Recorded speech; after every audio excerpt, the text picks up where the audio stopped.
Hey comic book fans, my nerdy friends, and my geeky compadres. How's it going? We're back again. It's February 2nd, and we're going to do another comic review.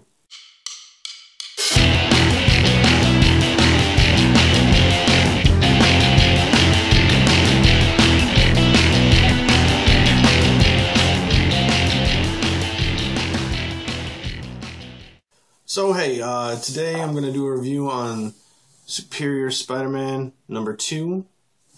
I'm going to start off with saying that I was slightly disappointed.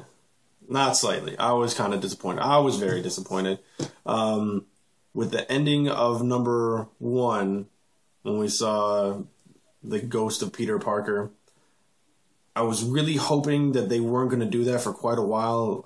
If you watched my review of number 1, you'd know that I thought that maybe they would hold off on that, for a pretty good handful of issues is what I thought. But they brought him back in issue 1 and issue 2. There is just Peter Parker's ghost on every page, and it just bugs me. I don't like it at all. I was really hoping for just like a regular, a new Spider-Man book, not the ghost of Peter Parker. And that's pretty much what this ended up being. One thing that I was super psyched about, I love the artwork in this book. I think it's fantastic. I really like the artwork. The thing, it just bugs me. That Peter Parker's ghost just bugs me. It bugs me. But anyway, let's get to the book. So we start off with Doc Ock as Spider-Man holding a press conference and shaking the hand of J. Jonah Jameson, and J. Jonah Jameson saying, actually, I'm not that bad and you're not that bad, so let's be friends. And the ghost of Peter Parker, of course, he's right there, full on blue, being freaked out because, now that Peter Parker's dead, J. Jonah Jameson is cool with Spider-Man. So move on from there, and the rest of the book, pretty much until like the last 2 or 3 pages, is Doc Ock as Spider-Man and as Peter Parker, I guess, trying to get into Mary Jane Watson's pants. That's it. It shows that they go on a couple dates and she just gives him a peck in the cheek at the end of every date, and he's expecting much more because he's Peter Parker now, and Mary Jane and Peter Parker are supposed to be together, but it's just not working out. And eventually he realizes that he has Peter Parker's memories, so he kind of digs through the files that are Peter Parker's mind and finds times where Peter Parker was with Mary Jane, and you have this scene that it's just kind of wrong. It shows scenes of where Peter Parker was with Mary Jane, but now it's Doc Ock with Mary Jane, and then you see this little face. And I can only assume what he's doing while he's thinking about this time, and this time, and this time. Yeah. It's a great picture, though. One thing that I did think was really cool about Doc Ock now being Peter Parker and Spider-Man is Doc Ock created a robot assistant to help him with his spider duties while he's trying to woo Mary Jane. So you see here Doc Ock's, that's Doc Ock, that's his robo assistant. And of course, look, we got Peter Parker as a ghost right next to it. He's in like more than half of this book, and it just bugs the crap out of me. This really needs to change for me to keep reading this book. For me to read this series and keep going with this series, they need to get the ghost of Peter Parker out of there because it's really starting to bug me.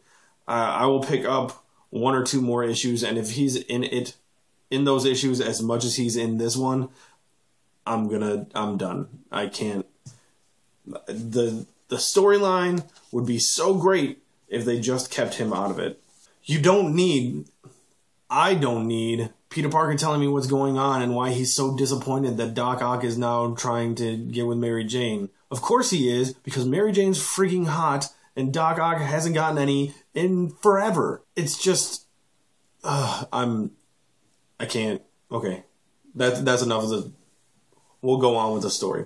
So, Doc Ock creates his robo assistant and creates these little guys. They're just his spider bots that he has his assistant create 800 of them, and he places them all around the city, and they alert him via iPad app if anything's going on. So in the story, after all of the dates and all of the disappointments and all of the Peter Parker's ghost,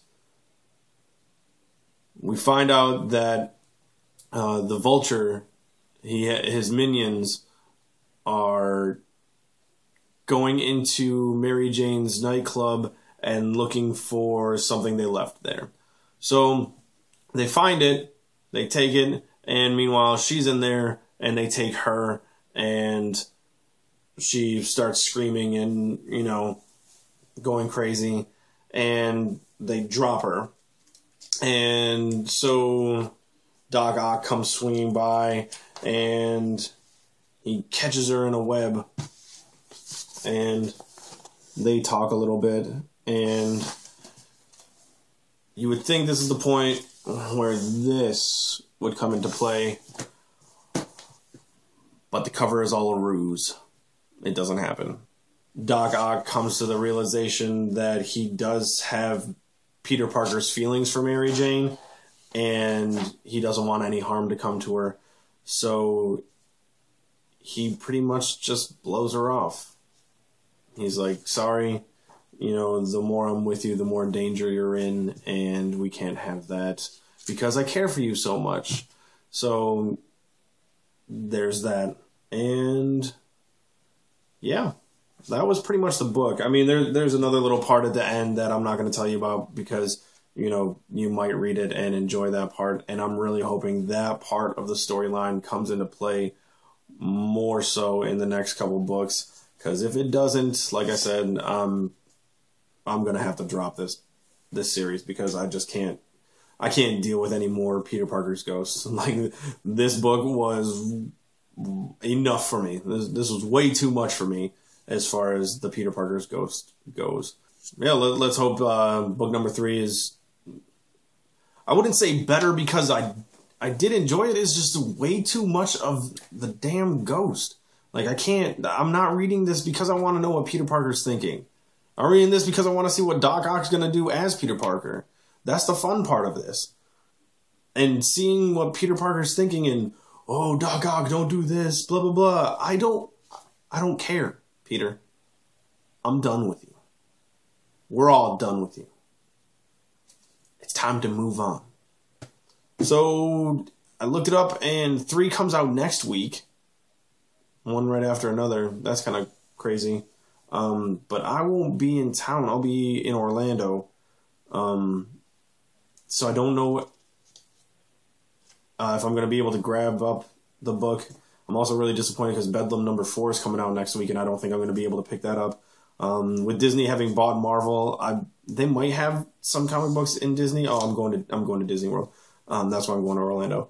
With Disney buying Marvel, I might have a chance to pick it up. I don't know if they have any like comic book shops in Disney World, but if they do, I'll probably pick it up. But I'm pretty sure they won't carry Image books. So if anybody knows of a comic book shop close to Disney World, you know, like a taxi ride close, please post it in the comments. Let me know, because you know me and Bedlam.